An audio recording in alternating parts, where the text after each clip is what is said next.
BEd तृतीय semester का लिंग विद्यालय एवं समाज जेंडर स्कूल्स एंड सोसाइटी के अति लघु उत्तरीय प्रश्न। पहला प्रश्न, पर्यावरण का अर्थ स्पष्ट कीजिए। तो उत्तर है पर्यावरण यानी एनवायरनमेंट का अर्थ है कि चारों ओर से घेरना। यह शब्द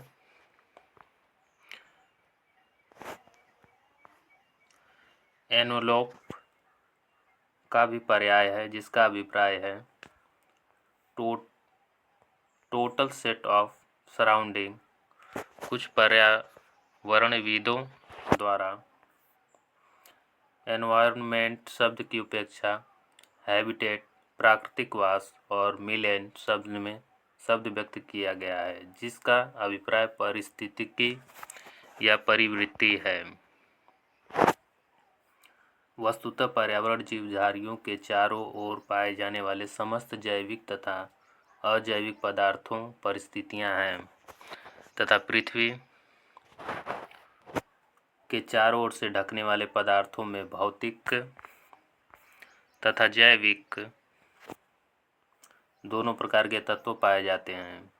यह दोनों ही तत्व परिवर्तनशील हैं, जिससे हमारे पर्यावरण में अनेक प्रकार की गतिविधियां घटित होती हैं। दूसरा है, पर्यावरण की परिभाषा दीजिए। पर्यावरण की परिभाषा दीजिए। विश्व शब्दकोश के अनुसार पर्यावरण उन सभी दशाओं, शक्तियों एवं प्रभावों का योग है जो जीवों के विकास, जीवन मृत्यु को प्रभावित करता है। एजी टेंसले के शब्दों में पर्यावरण प्रबंध जिसमें जैविक तथा अजैविक कारकों का योग पाया जाता है, पर्यावरण कहलाता है। एना स्टेसी के शब्दों में भौगोलिक पर्यावरण का तात्पर्य उन सभी प्राकृतिक दशाओं और घटनाओं से है जिनका अस्तित्व मनुष्य के कार्यों से स्वतंत्र है, जो मानव द्वारा निर्मित नहीं है, जो मनुष्यों के कार्यों तथा अस्तित्व से प्रभावित हुए बिना स्वयं ही परिवर्तित होती रहती है। तीसरा है, पर्यावरण शिक्षा के ज्ञानात्मक उद्देश्य। तो पहला, इसमें बढ़ती जनसंख्या तथा उसके दुष्परिणाम का बोध, संसाधनों के नियंत्रित दोहन का ज्ञान, विविध पोषक स्तरों तथा उनके मध्य अंतर संबंधों का बोध, जैविक तथा अजैविक घटक का अवबोध करना, पर्यावरण संकट व पर्यावरण प्रदूषण को दूर करने वाली विधियों का ज्ञान कराना। चौथा प्रश्न है, पर्यावरण के सामान्य उद्देश्य बताइए। तो पर्यावरण के सामान्य उद्देश्य, पहला, आदर्श तथा राष्ट्रीयता की भावना से ओतप्रोत नागरिकता का विकास करना। दूसरा, पर्यावरण संरक्षण हेतु अंतर्राष्ट्रीयता की भावना का विकास करना। तीसरा, राष्ट्रीय संपत्ति के प्रति निष्ठा का भाव रखना। चौथा, शांति एवं भ्रातृत्व की भावना का विकास करना। पांचवा, संस्कृति के प्रति श्रद्धा का भाव उत्पन्न करना। छठवां, पर्यावरण सुरक्षा के पीछे निहित आध्यात्मिक दृष्टिकोण को पुष्ट करना। पर्यावरण हेतु किए जाने वाले दैनिक क्रियाकलापों का पूजा इत्यादि में निहित वैज्ञानिकता पूर्ण दृष्टिकोण का विकास करना। पांचवा प्रश्न है, पर्यावरण शिक्षा के भावात्मक उद्देश्य, विभिन्न धर्मों, जातियों तथा संस्कृतियों के प्रति संवेगात्मक दृष्टिकोण विकसित करना। पर्यावरण घटकों के प्रति संवेदनशील दृष्टिकोण का विकास करना। पर्यावरण समस्या समाधान के प्रति जनमत का विकास करना। अमानवीय व्यवहारों जैसे समानता, न्यायप्रियता, सत्यता आदि के मूल्यात्मक पहलुओं का विकास करना। पर्यावरण के प्रति संचेतना तथा वैज्ञानिकतापूर्ण सोच का विकास करना। छठवां, पर्यावरण शिक्षा के क्रियात्मक उद्देश्य, स्वच्छता से संबंधित कार्यक्रमों में भाग लेना। पर्यावरण के क्षेत्र में लेखन संबंधित कौशलों का विकास करना। नगरीय एवं ग्रामीण नियोजन में भाग लेना। पर्यावरण खेलों के माध्यम से जागरूकता उत्पन्न करना। खाद्य पदार्थों की मिलावट को दूर करने वाले कार्यक्रमों में भाग लेना। 7वां प्रश्न, पर्यावरण शिक्षा हेतु विशिष्ट उद्देश्य। 7वां, पर्यावरण शिक्षा हेतु विशिष्ट उद्देश्य। तो पहला, मरुस्थलीकरण, ग्रीन हाउस प्रभाव, निर्वाणीकरण, ओजोन परत का क्षय इत्यादि हो रहा है, इसकी रोकथाम के लिए जागरूकता लाना। पेड़ लगाने, हरियाली को बचाने के लिए एकजुटता का उद्देश्य बनाना। परिवहन के साधनों, ध्वनि, जल, वायु, रेडियोएक्टिव इत्यादि प्रदूषण के विषय में अवगत कराकर इसकी रोकथाम हेतु जागरूक करना।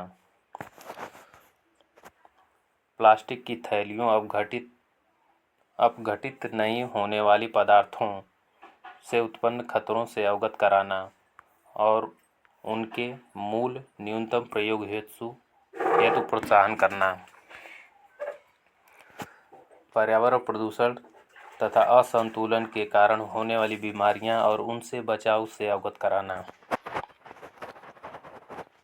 8वां प्रश्न है, अपशिष्ट प्रबंधन का अर्थ स्पष्ट कीजिए। तो अपशिष्ट प्रबंधन मनुष्य का अस्तित्व और उसके दैनिक जीवन की आवश्यकताओं की पूर्ति पर्यावरण के बिना संभव नहीं है।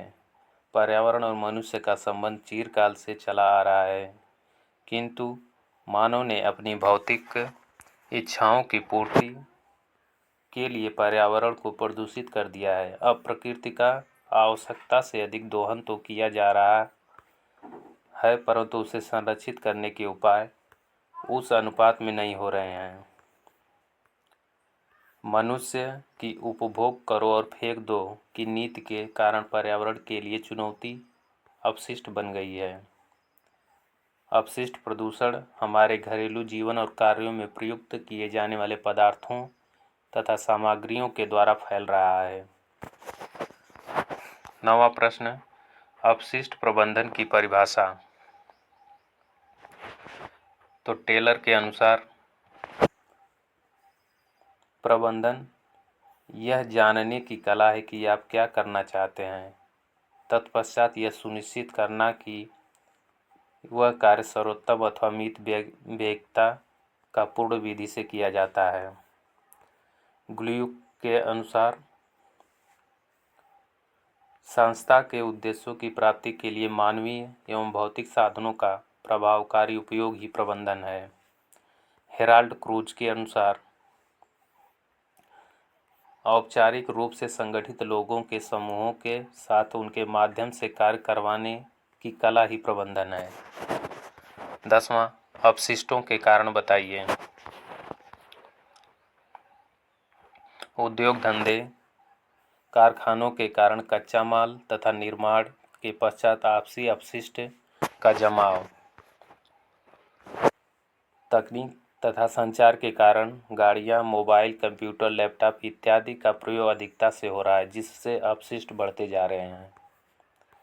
रोजगार के अवसरों की खोज में ग्रामीण शहरों की ओर पलायन कर रहे हैं, जिससे शहरों में अपशिष्ट का ढेर एकत्रित हो रहा है।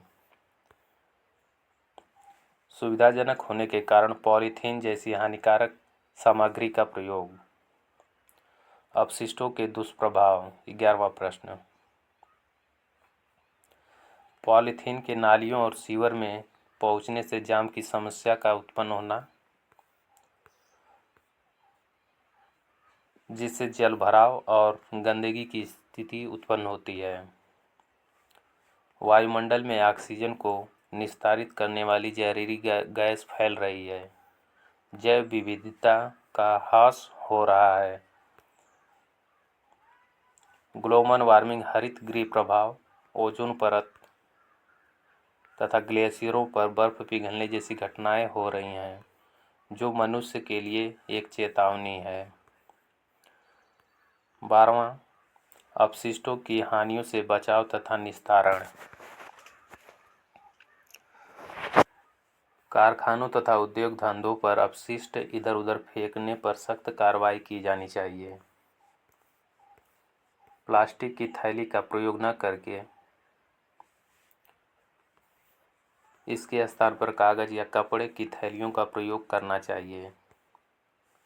जन सामान्य को अब कूड़ा करकट को इधर उधर न फेंकने के लिए जागरूक किया जा रहा है।